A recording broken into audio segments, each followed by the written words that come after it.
দেখো বন্ধুরা, আজ মাছের টক করব। কচু দিয়ে বড়ি দিয়ে মাছের টক করব। মাছগুলো ভেজে নিয়েছি। দেখো বড়ি, আর দেখো তেঁতুল আছে, তেঁতুল দিয়ে করবো টক। দেখো বড়ি ভেজে রেখেছি, মাছ ভাজা হয়ে গেছে, শুকনো লঙ্কা দিয়েছি। এবার একটু গোটা সর্ষে দিয়ে দেবো সোমবারে।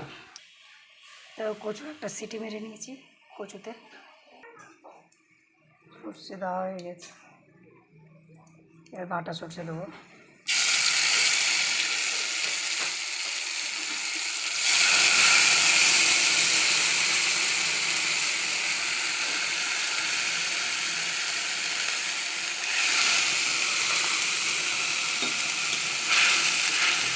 এবার সর্ষে বাটাটা দিয়ে দিলাম।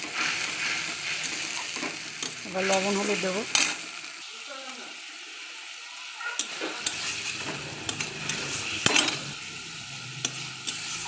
লবণ হলুদ দিয়েছি, কচু আর বড়ি দিয়ে দিলাম। পরিমাণ মতন জল দিয়ে দিলাম কচু বড়ি দিয়ে। ঢাকা দিয়ে দেবো, ফুটে এলে তখন তেঁতুল গোলাটা দিয়ে দেবো।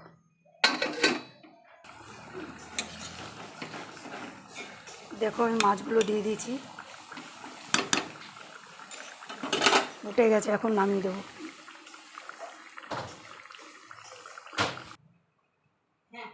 দেখো কচু দিয়ে বড়ি দিয়ে তেঁতুল দিয়ে মাছের টক আমার হয়ে গেল। এখানেই রেসিপিটা শেষ করলাম। Bye bye.